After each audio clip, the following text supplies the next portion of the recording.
One. Hello, this is Dave, and welcome to Equity Story, and welcome to the Wolf. And this is just general share advice and not personal advice, as per the disclaimer you can read here. How did it go yesterday, Wolfie? Oh, great session, Dave. We just love talking. Me and Claude love talking fundamentals, and there's just very little looking at charts. So it's Good. like it's almost like a holiday to us. Good. And obviously the fundamentals are really working for you, because I think Claude had BVS as a possibly a story that could be a really good one to buy in a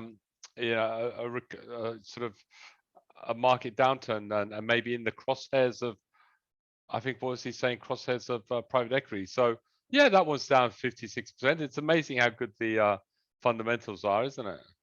Hey, easy there. I think in his defense, he wasn't talking about buying it. He was just, when we're talking about takeover targets, BVS possibly could be there. And look, one day it might be, but there was obviously a downgrade today. Yeah, defending your little compatriot there. Okay. We stick together. Okay, we've had some news today, and there's a bit out there. So let's talk about MEK. So holding above trend. It's a good time for the announcement. That's exactly what we want. Yes. What did you make of the announcement, Wolf? Well, let's put it up, Dave. Let's take that announcement out, because let's show everyone what we're still looking at, what they've come up with, and that will sort of paint a much better picture when you look at the visuals. So they've come up with some drill results today, which is quite interesting. So that 4 meters at 87, which is, of course, that's what's driving the market today. So you go down to that actual picture, because that's quite important, and you'll see what's going on. So there's another 72, I think, 2 holes essays to go. Okay, here we go. Delivered right there. So you've got that 4 meters at 87 in fresh rock that they're talking about, right? So they pretty much a new area that they're looking at. There's 3 other holes there pending. So it'll be interesting to see where they come up there. Plus, of course, they've got other essays pending close to that really strong results they had previously, the 32 at 16. You can see one there. There's another one on the other side, 24 at 4.7. So, they're pretty close. They should be quite good. Lots of results to come. This new stuff further, below that, already we've seen some good results. So that could be very, very interesting coming through there. New resource coming up. And I think they're talking about the results, most of the results, late December. That's why you're still holding on. Okay, so hopefully, and yeah, it's very narrow though, Wolf, isn't it? Oh, it's just shoots. That's what they're looking for, and the shoot is rich enough, Dave. It can be mined. Okay, exciting, and certainly that 20 meters at 166 looked very good there, didn't it? Yeah, not bad at all. I mean, that's the thing, is unpredictability of it, right? Santan's looking pretty good, pretty interesting. So let's hope that it keeps delivering some good results for them, because we're quite interested to see how this performs over the next couple of months. Wolf, A2 Milk, FDA approval to sell a baby formula in the US survey. Yep. Quite like the chart. That's a big thing, and I think possibly, Dave, this could be the buying opportunity right now. Yeah, I think so. I think the chart looks good. That's a big market. If you can get approval into the US, that's a big market. Possibly you could see a little bit of a recovery happening, maybe back to that $6.80, $7, $8 even. Yeah. Do you think we wait till Friday, or let's go? I'd say go. I don't think a day is going to make much difference. Okay. Right. So you'd be looking to buy this under 570. Yep. You're going to be looking for your initial target 683. I think then it hits there, then we see what to do. Whether we take a profit, if it still looks good, then we can always hold it. Yeah. And I think where's your stop? Just under that 527, so maybe 524, Wolf. So let me just have a look. So 567, 527. Yeah, that's less than 10%. That's not bad. That's a good risk reward for me. Okay. All right. A2 Milk. It's on. Wolf, your WA1 still going with it. Actually had a massive move up, nearly as high as $3. It's come back down, bit of profit taking. Mm. Let's have a look at it on the 60 minutes, see how it's. I think the 5 minute you were on. That's the one. Yeah. So look at that. Just run a bit hard, come back down to trend. Yep. You Still know, holding. yeah, I reckon if I put that, it's most probably holding a pretty aggressive 2-minute chart or 3-minute chart. So yeah, listen, you know, if you're still in it, you know, you've got to hold these things as long as you can. But where would you take a profit there? Yeah, listen, I think you'd use that, you know, use that 212, wouldn't you? Yeah, you would. And, you know, if you're in it, yeah, I'd say probably still hold on that 5-minute chart. But the thing is, you know, they were given a speeding ticket. They answered it today. Not much information in there, of course, like, well, you know, we released the result. You know, there's speculation, all that sort of stuff, which is normal answer. So didn't do much actually to the share price, did it, that speeding ticket? So it's back to waiting for those essays results to come through. BVS, a big earnings downgrade, and obviously you can see bang, down it goes. Below consensus, of course, you know, it's just having go through a difficult time. So, you know, for the moment, when there's downgrades, you'd not want to touch anything. PPT, private equity coming in, taking a bid. Yeah, $30. Not too bad. What sort of money is that PPT? What are they buying it for, Wolf? This is a fund manager, isn't it? PPT, Perpetual. Yeah. So, you know, they're on, obviously. I think most of them just probably have to merge. There's just so many of them around.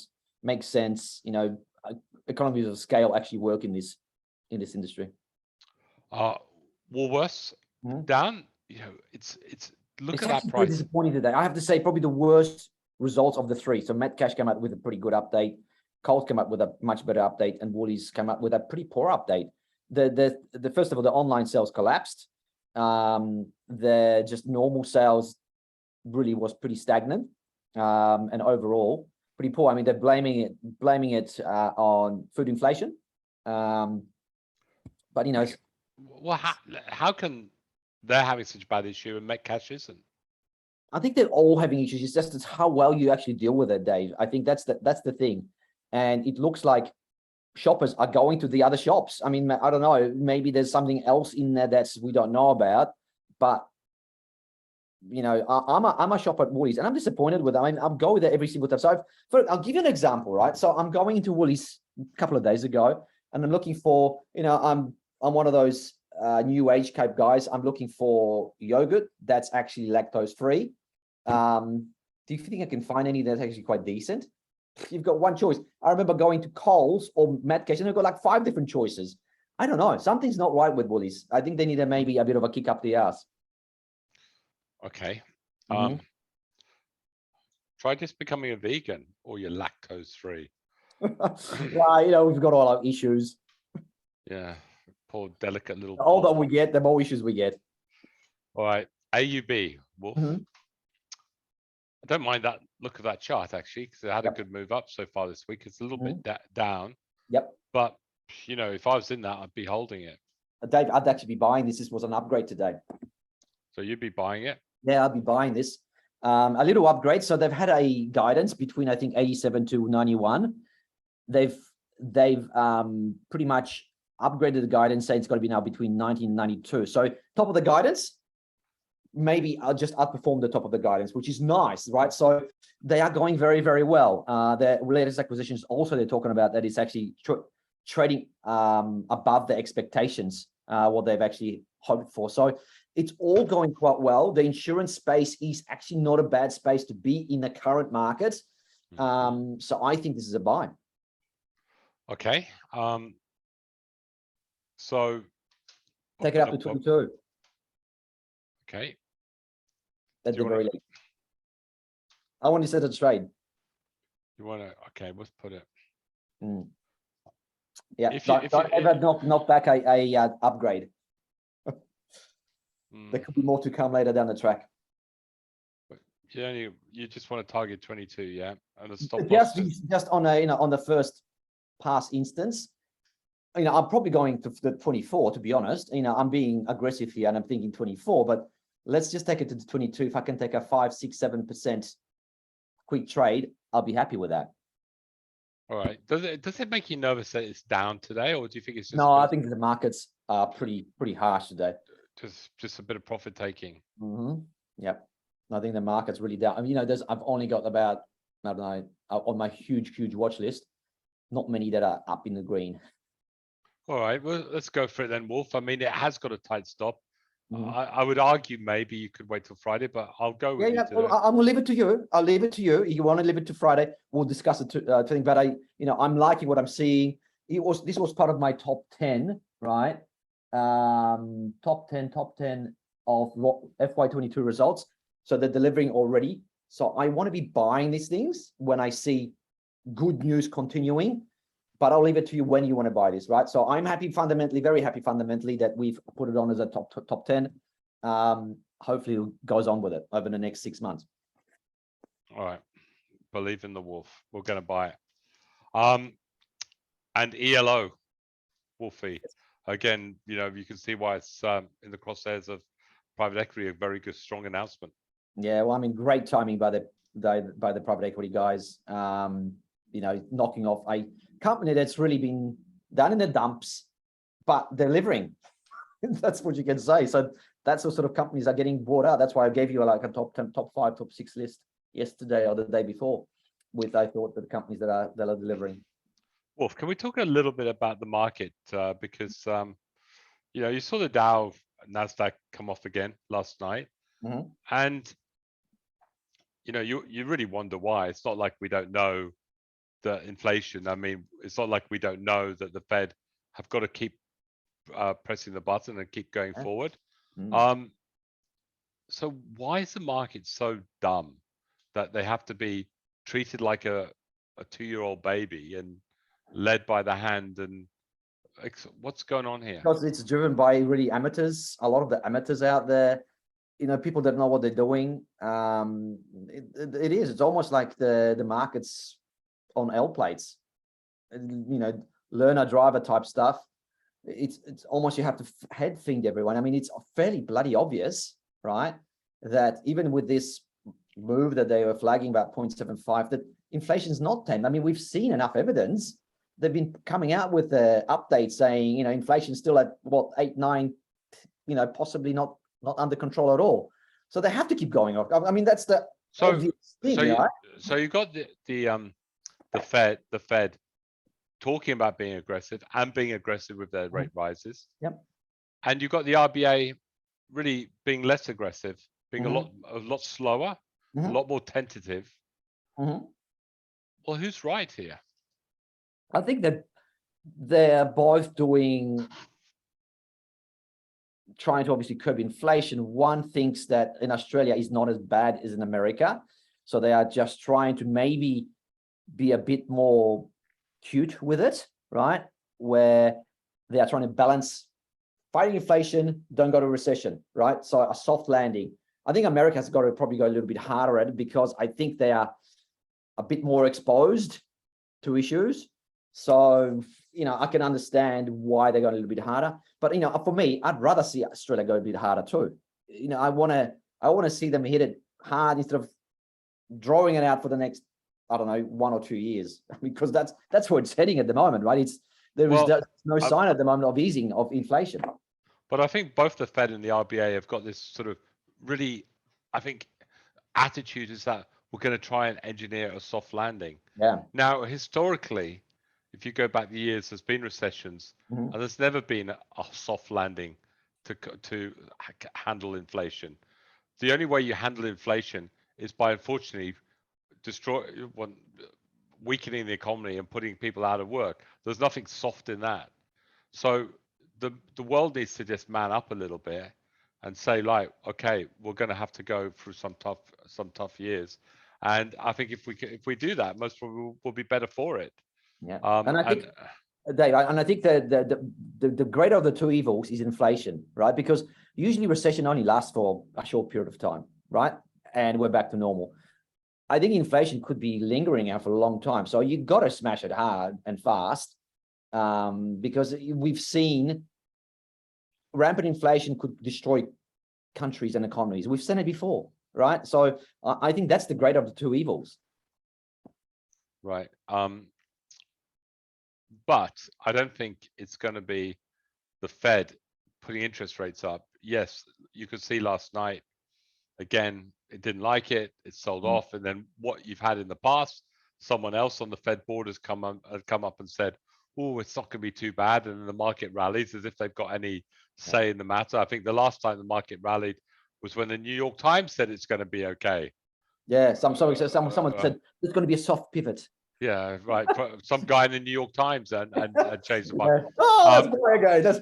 This market is just completely nuts, isn't it? Yeah, it is nuts. But what most probably, is the catalyst, and this is what we keep talking about in Equity Story, to pull this market back is a really more serious issue in the Ukraine, a more serious war, whether the Russians do revert to a bigger bomb.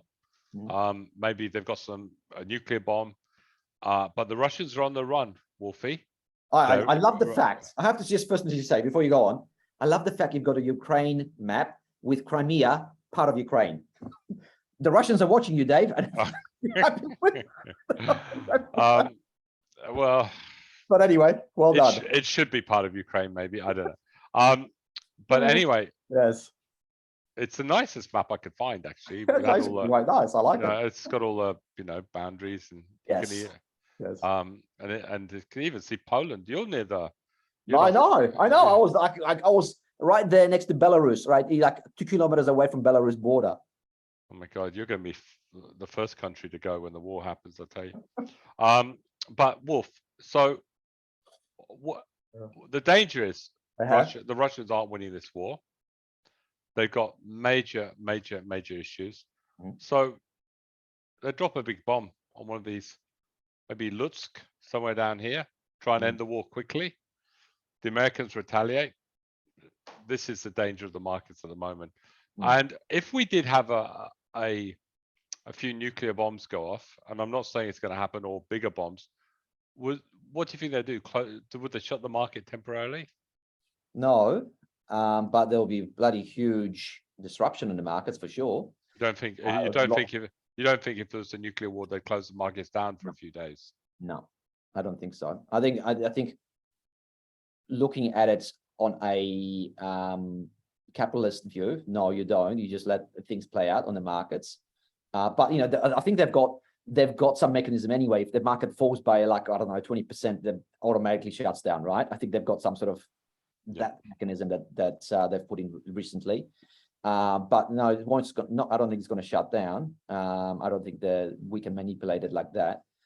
Saying that, definitely, if there's going to be a nuclear weapons deployed in Ukraine, it is going to be a huge escalation of everything. And God knows where it's going to lead to be honest. Of course, it's probably going to not be great for anything. And then we just have to play it to see what actually happens. So the thing is, I don't think they're going to drop it further down closer to Poland or Hungary or Moldova. I think they have to drop it probably somewhere in the middle, just to get, so they don't involve other countries, because Poland might go, hang on a second, we've got this nuclear fallout in our country now, we're going to attack, right? Because this is going to affect us.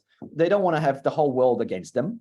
We're going to probably have it anyway if they're going to drop it, but if they're going to deploy anything, they've got to do it in a way where they can get away with it, so to speak.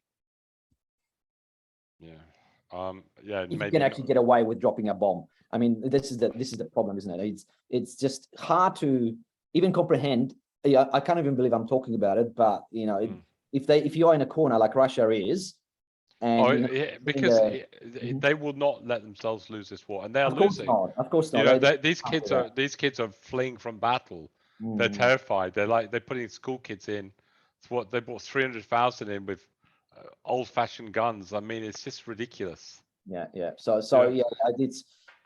this is, I think, like you said, I think this is now overtaken the escalation of the war here with possible nuclear deployments. I think maybe it's now even my bigger danger than inflation, because inflation seems to be, up there, but it's not crazily going up. So at least it's in a level that maybe with more interest rate rises will be at least put a level somewhere. But there's could now overtake and become even bigger problem than we ever anticipated.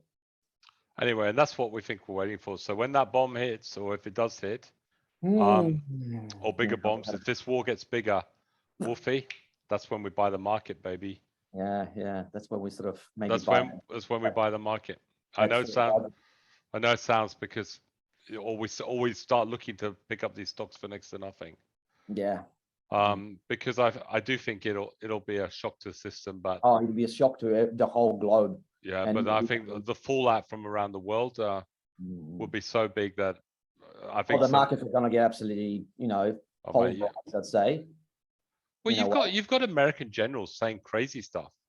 What they said if the Russians drop one bomb on Ukraine, Russia's over, finished. I mean, there's crazy talk on both sides. This is what makes me worry.